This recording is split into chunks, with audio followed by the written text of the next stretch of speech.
Ya, Mas Roy, ya saya dapat bocoran dari, ya itu nggak usah saya sebut ya, yang berdinas di Polda Metro. Ya. Beliau bilang kalau Ade Darmawan sama Andi Aswan itu dibentak-bentak oleh salah satu polisi karena mereka berdua mendesak P21.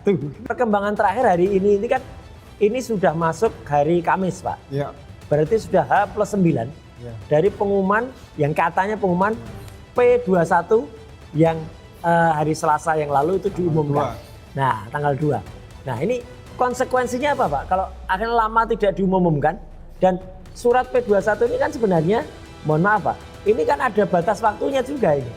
Ya, apa nanti konsekuensinya, Pak? Kalau ini akhirnya terlampaui atau tertabrak lagi gitu. Jadi sempat Pak Ugro lari sebentar, mohon izin sebentar tadi ke TV sebelah dan hostnya juga dengan nama baru juga, yaitu Hajah juga ya gitu. Iya di sana karena Elvira Khairunisa juga pulang dari haji gitu. Tapi ternyata nggak ketemu dengan Mas Aiman. Tapi ada Hajah Aiman dan Haji Aiman dan Hajah Elvira Khairunisa. Baik Pak Ugro, tadi ada beberapa hal menarik yang didiskusikan di Rakyat Bersuara, yaitu perkembangan dari P21. Kemudian ada ketika saya sempat berpindah ke TV sebelah ya. Tadi ada tambahan pengetahuan yang sangat bagus dari Prof. Henry Subiakto. Nah, apa pendapat Pak Ugro tentang pendapatnya Prof. Henry tadi? Ya, silakan. Jadi saya tetap selalu belajar, Mas. Siap. Ya, selalu belajar dengan Prof. Henry tadi. Ini pengetahuannya sangat luar biasa. Betul. Karena beliau itu pembuat undang-undang ya kan? Iya, penanggung jawab, punya rasa memiliki rasa tanggung jawab yang besar apabila ada dugaan-dugaan penyimpangan untuk penerapan undang-undang tersebut. ITE, ya. Berkaitan dengan ITE ya, informasi transaksi elektronik, yang kekhawatiran beliau itu selalu disalahgunakan, dikaitkan dengan pasal-pasal yang tidak langsung menjiwai tentang kenapa terbitnya lahirnya undang-undang tentang informasi transaksi elektronik. Betul, ya kan? betul. Yang sangat menarik bagi saya tadi adalah ini kejahatan kan ada kejahatan yang di dalam dunia nyata nih. Iya. Nah, dunia elektronik atau dunia katakan dunia maya itu juga ada perkembangan kejahatan yang sekarang dikaitkan sangat berkembang dengan informasi transaksi elektronik. Ya, dunia cyber lah. Ya. Jadi ada kejahatan yang konvensional, menggunakan komputer, tapi ada kejahatan yang di dalam komputer itu sendiri, komputer crime gitu loh. Itu yang bahaya. Betul.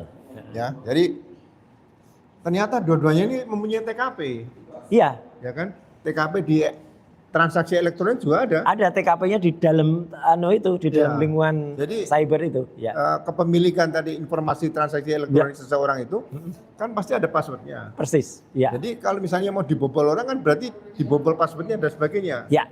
Seperti itu. Nah itu kejahatan kaitan dengan elektronik. Setuju. Tapi kalau TKP yang di dunia alam nyata seperti biasa ini dan hanya menggunakan alat elektronik. Nah, kemudian kalau yang tadi nyatakan beliau kan kalau misalnya pembunuhan, TKP-nya jelas. Betul.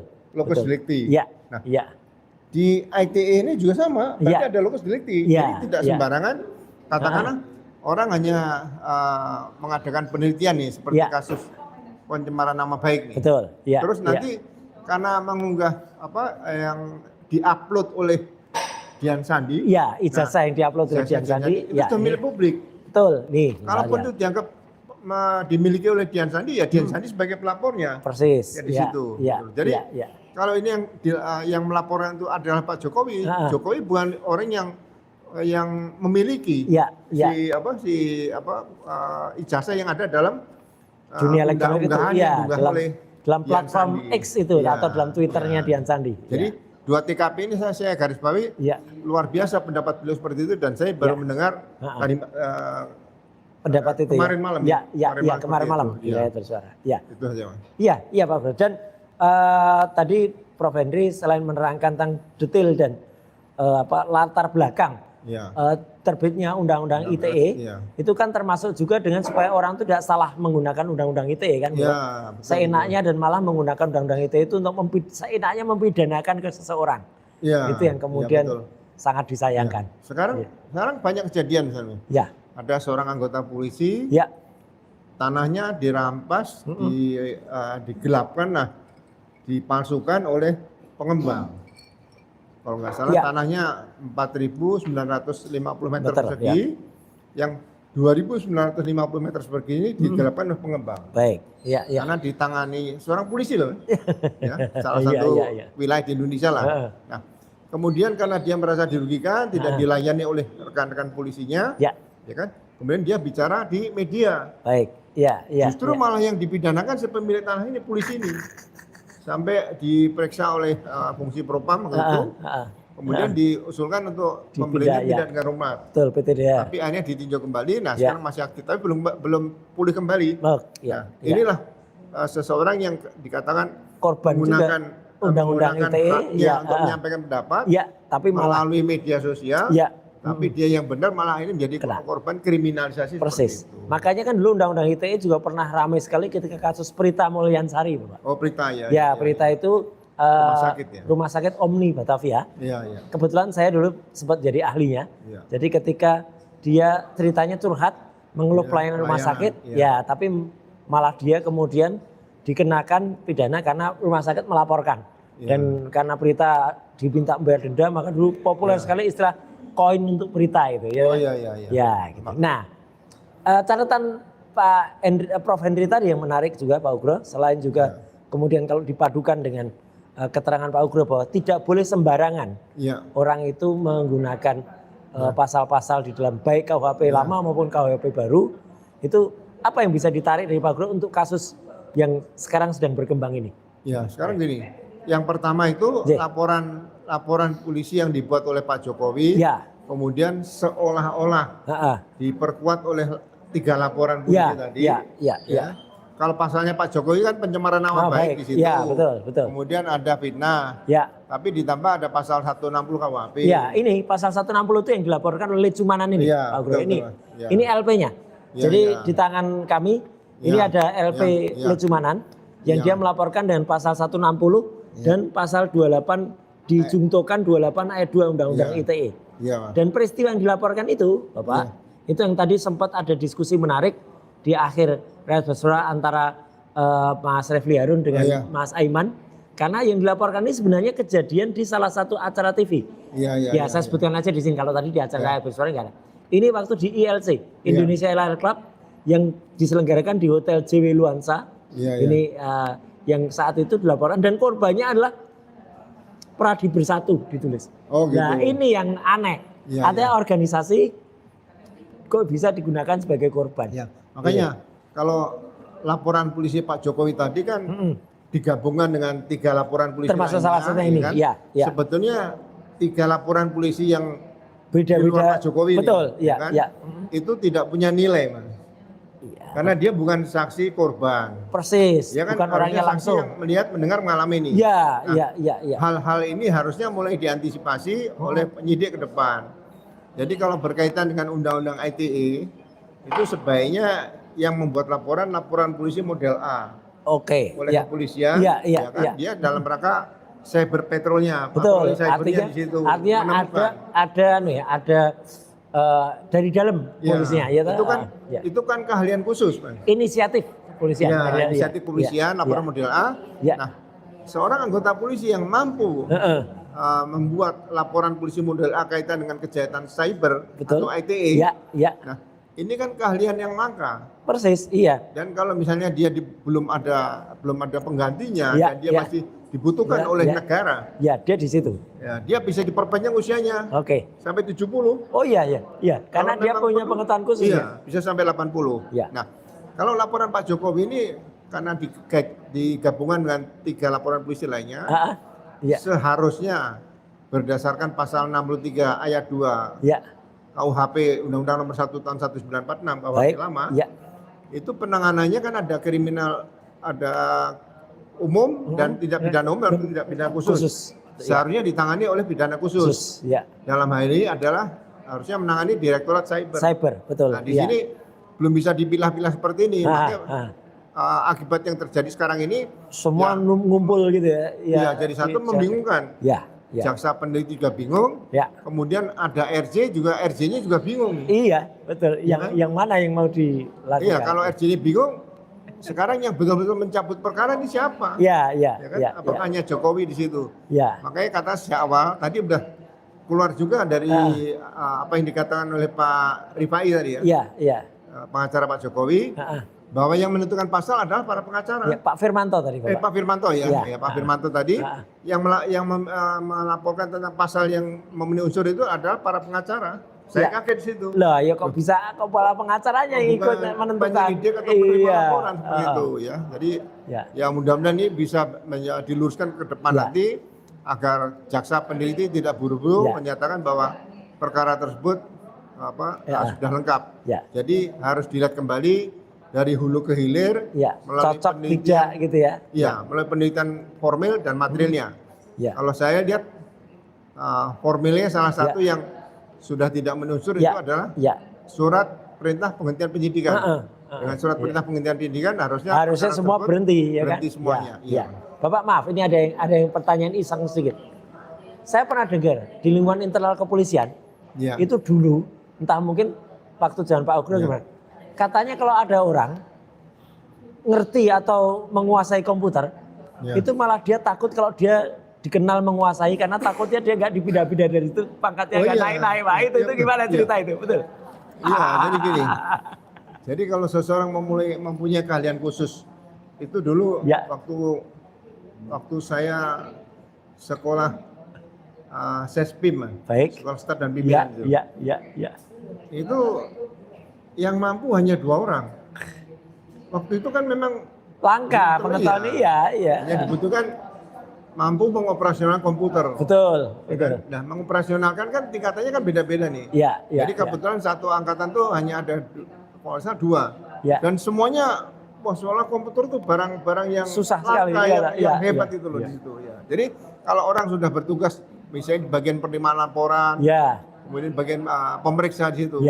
Kalau dia ahli di komputer ini, kadang-kadang jam kerjanya selalu lewat waktu, karena selalu digunakan pimpinan. Nggak ada pengganti kalau dia sakit. Itulah. Semuanya udah kerja nggak jalan seperti itu, Mas. Tapi kan sebenarnya mitos itu cukup terbongkar ya. Artinya akhirnya ada orang yang ngerti komputer, akhirnya jabatannya bisa tinggi, bisa bintang juga, Pak. Petrus Golose dulu ya. Itu kan. Akhirnya Pak Petrus itu dulu kan sempat kita dulu awal-awal itu kita quote and quote main-main komputer tapi akhirnya beliau bisa jabatannya lumayan juga terakhir kepala BNN Kapolda pernah ya, Kapolda Bali itu sebenarnya. Nah sekarang ada pertanyaan iseng nih Bapak. Ada di YouTube itu yang kemudian ini memuji tapi juga sekaligus mempertanyakan Pak Ugro tuh kalau podcast kayak sama saya sama Bang Refli itu kok bisa kayak minum obat, Pak. Pagi podcast, siang podcast, malam podcast. Energinya hebat sekali, Bapak.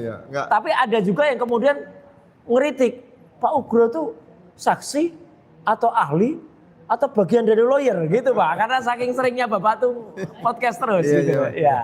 Jadi gini, kita tambah usia tambah tua gitu, Mas. Siap. Sudah tidak muda.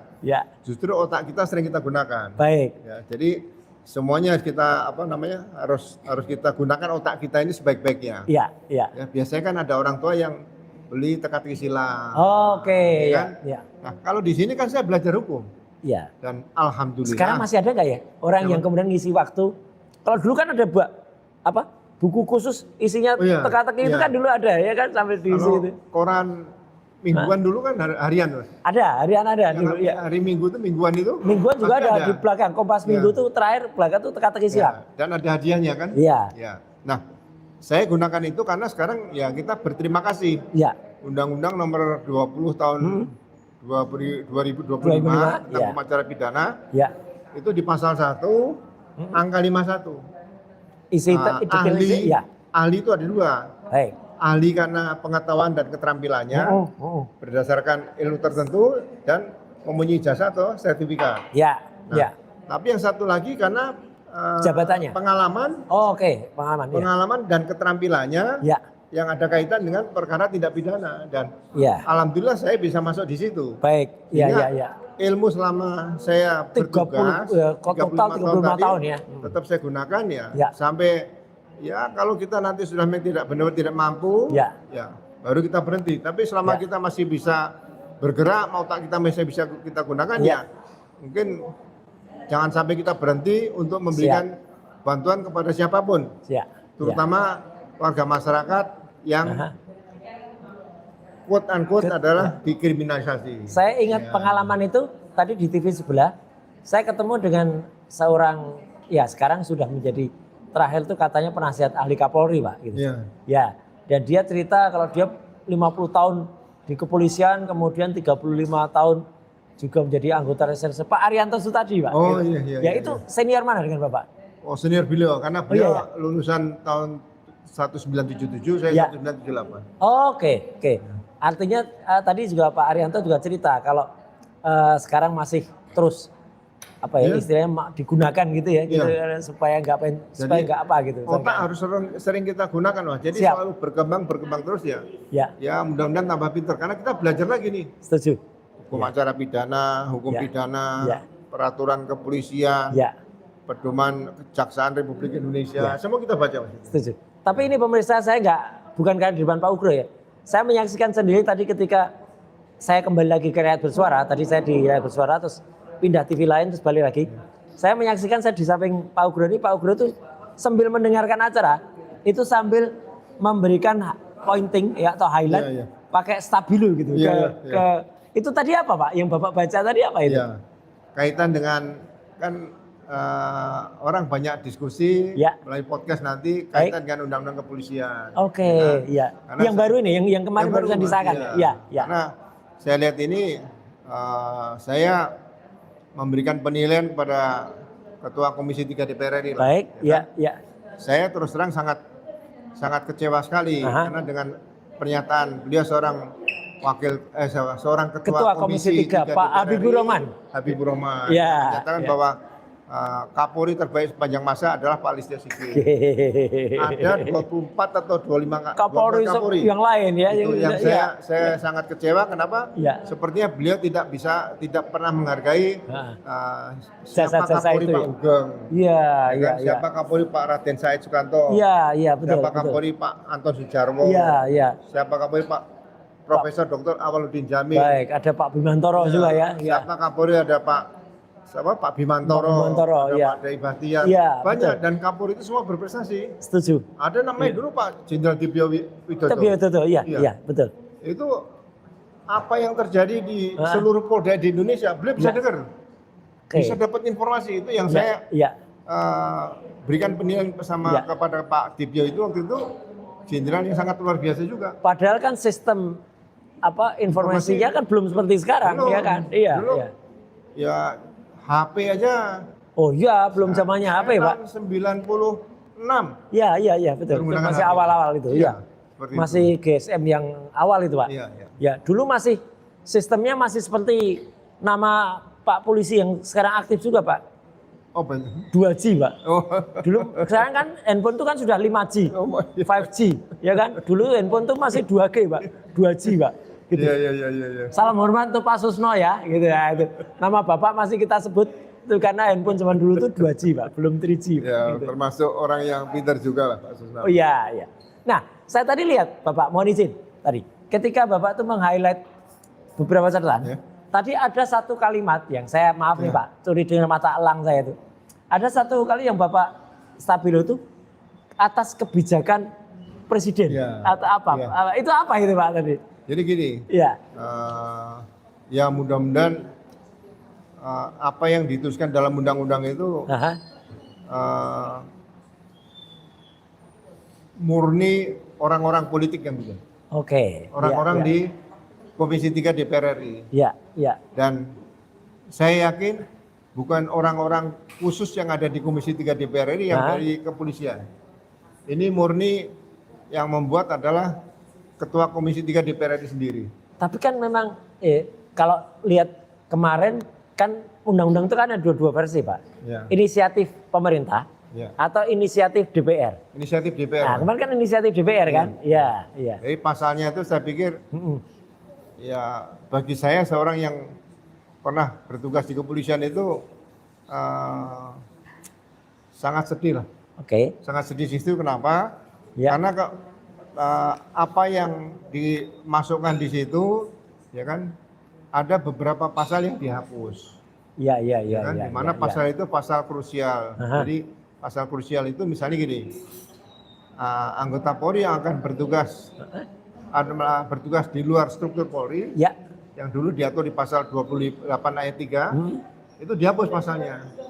Oke. Padahal dulu penjelasan pasal 28 ayat 3 tadi. Itu detailnya soal apa, Pak? Itu detailnya soal apa? Jadi gini, seorang anggota Polri yang akan bertugas di luar struktur Polri, harus pensiun dini atau mengundurkan diri. Itu istilah di BKO kan gitu, bukan ya? Bukan BKO ya? Jabatan-jabatan tertentu di kementerian tadi. Oh iya, BKO itu adalah bawah kendali operasi. Kadang-kadang, kalau dulu di DPR ada Pak istilah itu.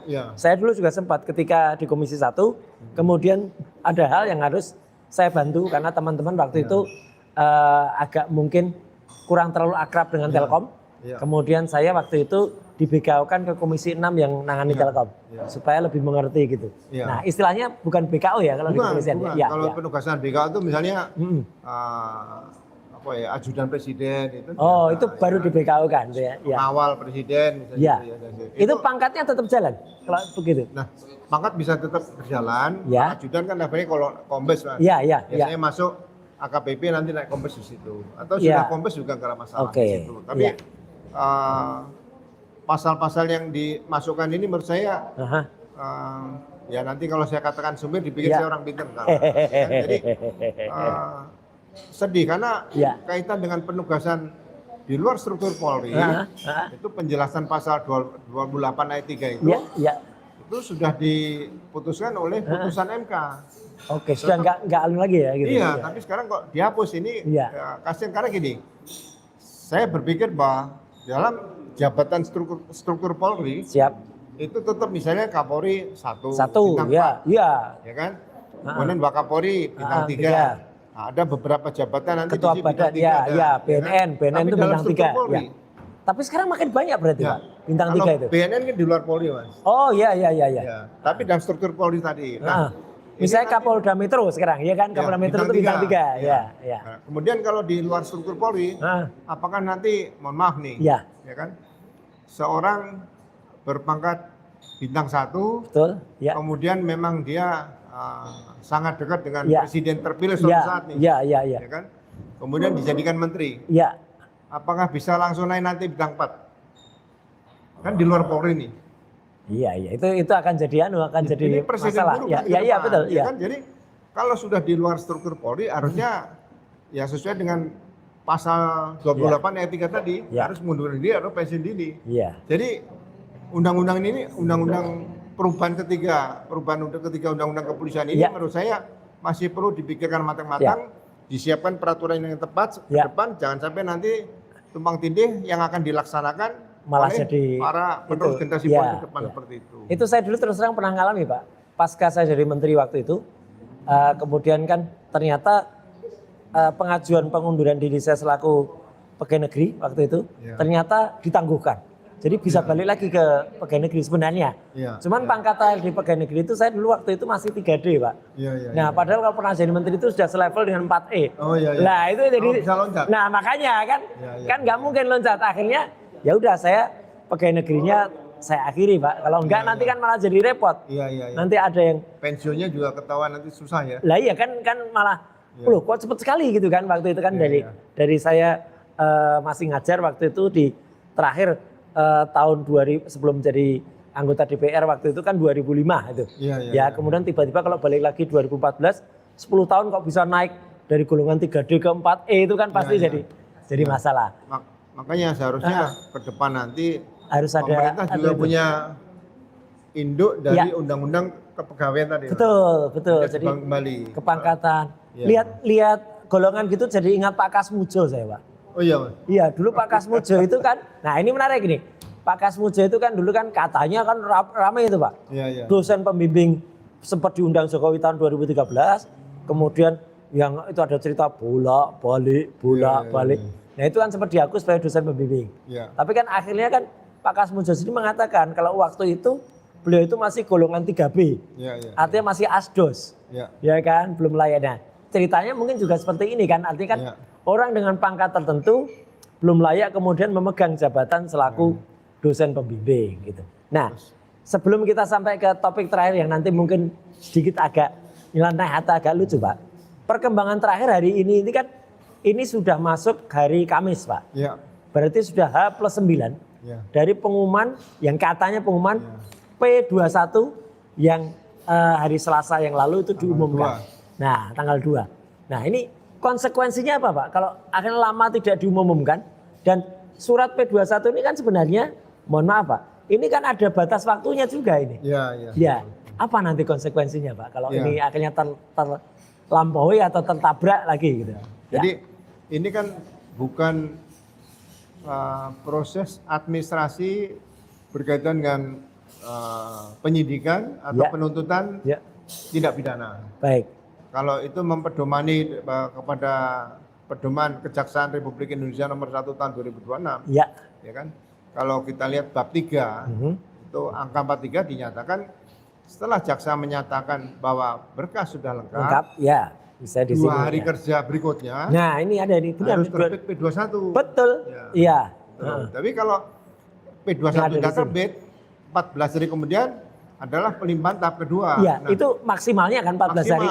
Ya. Kalau surat ini malah hanya 2 hari loh Pak. Dari 2 hari ada P21. Ya, belum ada P21 sampai sekarang. Lah, jadi ini yang disampaikan oleh penyidik itu adalah bahwa berkas perkara sudah tidak perlu dilengkapi lagi. Tapi statement berkas perkara sudah tidak perlu dilengkapi bukan berarti itu P21, bukan berarti berkas sudah lengkap. Betul, ya. Nah, berbeda. Bisa juga udah nggak perlu melengkapi lagi, uang ini nggak bisa lengkap gitu. Ya betul, jadi masih bersayap lah kalau orang. Iya istilahnya gitu ya. Iya. Jadi masih ada banyak alternatifnya ya, masih ada banyak kemungkinannya. Apa yang tersurat secara eksplisit dalam undang-undang itu, itulah yang harus dipakai. Juga termasuk dalam peraturan-peraturan lembaga atau pedoman dari lembaga negara. Iya. Memang menarik dan P21 itu kan sebenarnya adalah hak atau katakanlah dari kejaksaan yang kemudian administrasi. Ya. Ini tapi ini malam-malam begini rupanya ada juga menarik Pak ini. Saya bacakan. Ya. Mas Roy, ya, saya dapat bocoran dari itu nggak usah saya sebut ya, yang berdinas di Polda Metro. Beliau bilang kalau Ade Darmawan sama Andi Aswan itu dibentak-bentak oleh salah satu polisi. Karena mereka berdua mendesak P21. Ini menarik ini Pak. Itu. Nah beliau bilang para gerombolan pembela itu nggak bakalan berani lagi nanya apa haknya mereka Pak untuk nanya P21 itu loh. Ya sama ini Mas, biasanya kalau ada istilah dulu nih. Ya. Itu kalau ini asli loh, ini ada nih WA-nya. Kalau misalnya suaminya jenderal gitu. Iya. Istrinya komandan jenderal, Mas. Nah, RI 1,5 kalau dia ada tuh RI 1,5 gitu. Jadi itu sama. Iya. Jadi karena merasa di backup oleh mantan presiden. Jadi seolah-olah polisi di seluruh Republik tunduk Indonesia ini masih tunduk pada presiden dan dia bisa kalau ada apa-apa bisa lapor kepada presiden. Dan dia pasti ngancam. Kalau nggak menuruti kemauan saya bisa dipindah. Itu pasti terjadi. Siap. Saya sudah banyak korban. Saya yang tadi mungkin kebetulan Pak Ugro pas belum rawuh ya di iNews di Hati Suara. Tadi di sesi 1 itu Gogon ini Ade Darmawan tadi itu dengan gagahnya membaca surat atas nama Pradi Bersatu. Itu yang hari itu tadi katanya dia lapor untuk ketemu dengan Pak. Tadi ceritanya sih tidak dibentak-bentak ceritanya. Dia katanya ketemu dengan Pak Dir di Reskrim mungkin maksudnya Pak Dir. Kemudian menerima surat untuk mendesak Polri menangkap Pak. Nah itu anunya apa gitu. Mereka itu bukannya legal standingnya ya, gitu kemauannya kok ngunjak itu Pak. Ya benar. Jadi Karena merasa sudah dekat dengan pejabat-pejabat tertentu lah. Saya berani katakan dia tidak kenal dekat dengan seluruh pejabat di Polri. Mungkin banyak anggota Polri yang juga tidak senang dia, gitu aja. Pasti, ya Pak. Kan? Jadi menyatakan seperti itu kan tiap hari, mungkin beberapa hari dalam 1 minggu ke Polda. Ya kan? Masuk ruangannya difoto, habis itu nggak ada orang, keluar lagi seolah habis menghadap. Itu trik-trik zaman dulu, maklar-maklar kasus seperti Markus itu. kayak gitu ya. Jadi hal-hal seperti ini kita anggap angin lalu saja, karena memang karakter, tapi Pak Adi Darmawan. Adi Darmawan ini. Adi Darmawan dan Andi Aswan katanya. Peradi bersatu atau pengadu bersatu? Pengadu bersatu, Pak. Nih loh, sekali lagi ada nih loh WA-nya ya. Jadi gitu. Jangan nakut-nakuti lah. Kita ini kan sudah usia-usia segini, udah nggak perlu ditakut-takuti seperti itu. Siap. Ya kan? Nah ini menarik Pak. Langsung saya jump ke hal terakhir yang ingin saya bicara. Ini ngeri-ngeri sedap atau lucu-lucu, nggak lucu Pak. Gitu. Ya. Di antara orang yang sering masuk ke Polri itu ada yang sekarang barusan malah dia bikin tayangan khusus. Ya, mengkritisi Bapak. Oh gitu. Ya di cuma-cuma. Orang yang punya cumi-cumi marah ya. Si Bero itu bilang, Mas Roy itu namanya cumi-cumi itu sudah pakai syukuran, pakai anu kalau di. Nah, Mak Lampir itu Pak, itu kan katanya sering masuk ke kantor Polda dan katanya saya tuh banyak urusan di Polda, kasus saya banyak. Terakhir dia malah bikin tayangan khusus dengan nama nyinggung Pak Ugro. Nah, ini boleh nggak Pak saya tanya pendapat Bapak, kenapa dia kok seneng banget nyinggung Bapak itu, ngapain sih? Jangan-jangan naksir Pak? Jadi saya coba ingat-ingat saja. Ya, beberapa kali ketemu saya kan. Siap. Ajak foto bersama. Weh, lo Malampir. Wah, ternyata ada maunya. Boleh dong? Boleh dong kalau kita menduga, boleh dong. Terus selalu bawa anak-anak muda lah. Iya. Laki, perempuan nanti foto bersama. Gitu. Kemudian ada mau bisnis dengan kawan saya juga, akhirnya juga nggak jadi. Kemudian saya nggak tahu kalau dia ngakunya pengacara, ya kan? Katanya memang pengacara Pak katanya. Loh iya kan ribut sama Farhad Abbas. Nah iya Farhad bilang dia ijazahnya nggak benar juga. Wah, kolamnya sama berarti. Kolam ketemu kolam yang nggak benar itu parah ini ya. Ijazah palsu semua itu. Pengalaman saya selama dinas di kepolisian dan berhubungan sama masyarakat, masyarakat yang saya hadapi ini macam-macam Mas. Ada yang halus, ada yang keras. Nah, Mak Lampir ini termasuk yang mana Pak? Gitu. Makanya saya bisa mengklasifikasikan, mengkategorikan ada 4. Baik. Nah, kita kalau menghadapi orang yang biasa-biasa, polisi ini biasanya harus berani Pak. Siap. Jadi berani misalnya, Anda salah, kan bisa polisi nilang dan sebagainya. Iya, betul. Menghadapi masyarakat yang berani sama kita, polisi harus nekat. Nekat ya? Nekat Mas. Iya. Orang pasti mikir, polisi nekat nih. Iya. Misalnya mau nangkep kejar-kejaran di jalan tol itu. Polisi nekat, juga bisa ngejar nangkep tuh. Iya. Kan? Kalau nggak gitu nggak terkejar. Tapi kalau menghadapi masyarakat yang nekat, polisi harus gila Mas. Udah nggak mikir risiko nyawa jiwa nggak nih. Ditembak juga nggak takut. Paling mati gitu kan. Iya. Tapi ya itu nggak paling Pak, meninggal kok paling Pak. Tapi kalau menghadapi orang yang gila yang keempat ini, kita yang waras. Oke. Jadi kita lihat di mana nih orang yang ngomongin saya ini masuk yang waras biasa, yang berani, nekat atau gila. Iya. Kalau gila kita kembali yang waras. Iya. Jadi saya dari dulu selalu tidak berpikir saya harus mencapai target jenderal polisi. Baik. Kapolri saya nggak pernah berpikir. Iya. Kan? Tapi kalau ada orang dikriminalisasi, saya pasti bela.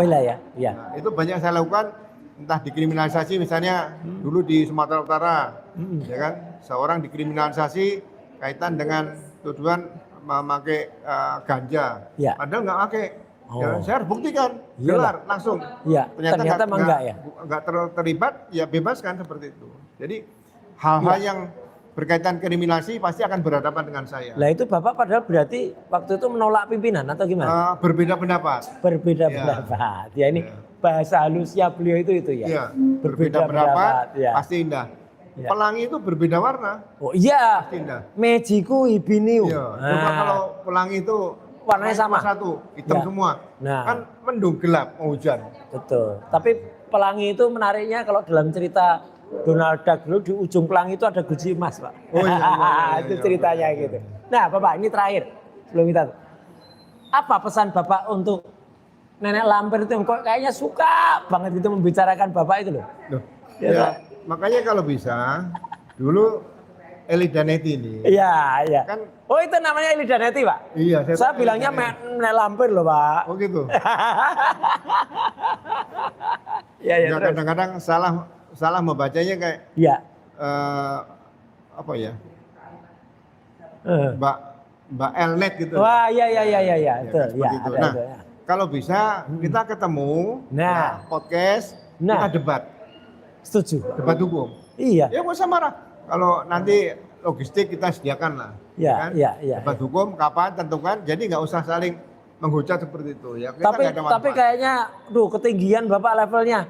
Ya. Dia sama Ghafur aja nggak bisa, nggak Pak? Loh. Padahal tapi memang Abdul Ghafur Sangaji itu luar biasa, Pak. Itu kamus berjalan itu. Ya, Tadi dia sama Boy Zevrin, si ketua Pradi Bersatu. Ya. Wah, udah nggak bisa apa-apa, Pak, di TV sebelah tadi. Ya, Boy Zevrin itu bisanya cuma prapit, tahan. Terus diajak sama Mas Abdul Ghafur. Iya. Coba diskusi soal hukumnya, coba pasalnya apa.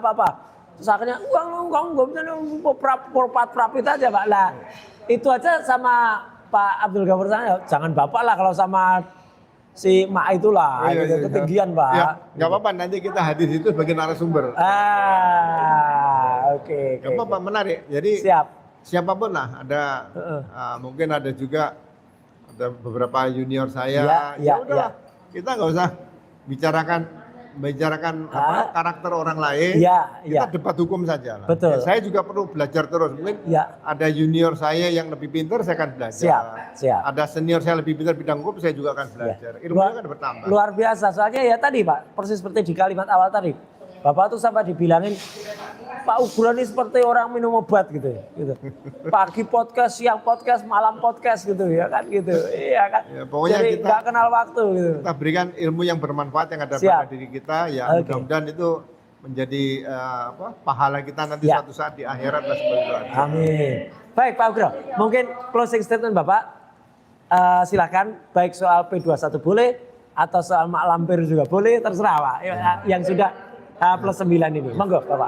Ya, saya tidak menghalang-halangi P21. Ya kan, saya tidak menghalangi berkas ini ke pengadilan enggak. Tapi mudah-mudahan prestasi rekan-rekan kejaksaan yang sudah sangat luar biasa, terutama dalam pemberantasan tindak pidana korupsi, kan, bisa melakukan penyitaan uang negara yang dirampok oleh maling-maling negara tadi. Betul. Ini mudah-mudahan tidak dikotori dengan hal-hal yang memaksakan perkara yang sudah dihentikan penyidikannya, sudah melalui restoratif justice, masih mau dipaksakan. Dengan juga beberapa pelanggaran yang berkaitan dengan penelitian formil tadi. Waktu antara penelitian oleh jaksa dan memenuhi petunjuk jaksa, waktunya 14 hari. 14 hari dan 7 hari ini harus kita patuhi bersama. Betul, apalagi P21-nya itu juga ada batas waktunya ini. Iya, kan? Saya membayangkan gini, kalau dulu dalam peristiwa pencemaran nama baik ini ada kaitan dengan penahanan. Baik. Yang ditahan ini akan ditahan sampai berapa hari? Wah iya, pasti lewat terus Pak. Ya kan, 20 pasti lewat. Ya saya kan 120 hari ini. Tapi kalau perkaranya ringan kan hanya 60 hari. Iya. Kalau sampai lebih ini kan berarti kan memalukan seperti itu. Nah itu yang jadikan alasan oleh para termul itu Pak juga Pak.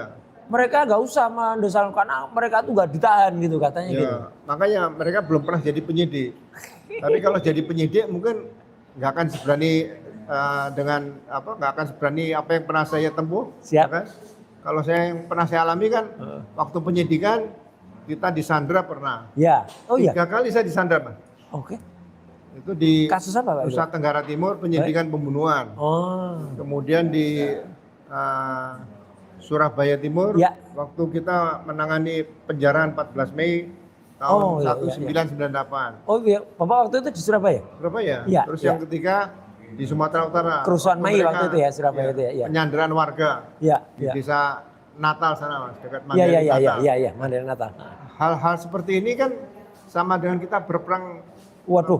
pejuang-pejuang kita dulu. Iya, taruhan nyawa, Pak. Iya. Antara hidup dan mati. Jadi Setuju, kalau iya. sekarang hanya menghadapi orang-orang yang mengatakan kita nih, kenapa sih Pak Ugro kok masih belain Roy Suryo atau Dokter Tifa? Iya. Saya tidak belain Mas Roy Suryo, tidak membelain Dokter Tifa. Iya. Semua orang yang kriminalisasi, itu yang mulai Sulawesi Tengah, Ibu Domingos Marino, iya, betul, itu terkenal itu. Mas Hasto, Sekjen iya, PDIP, betul. saya bela. Iya.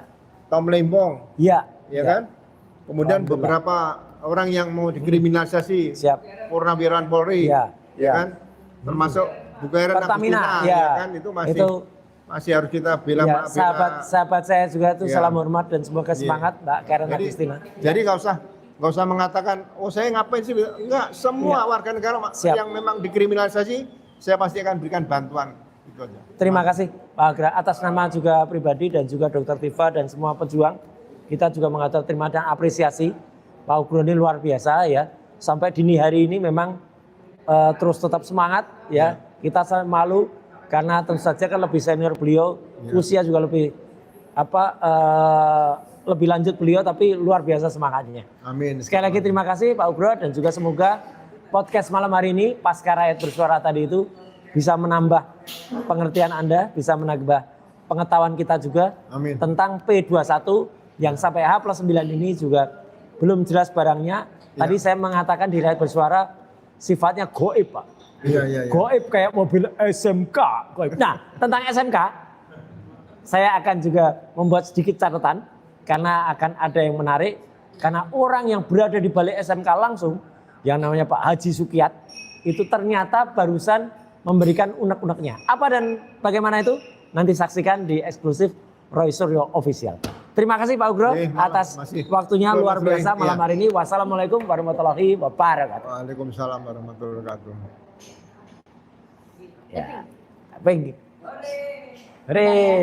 Bentar, Pak Sugiyat, info terbaru.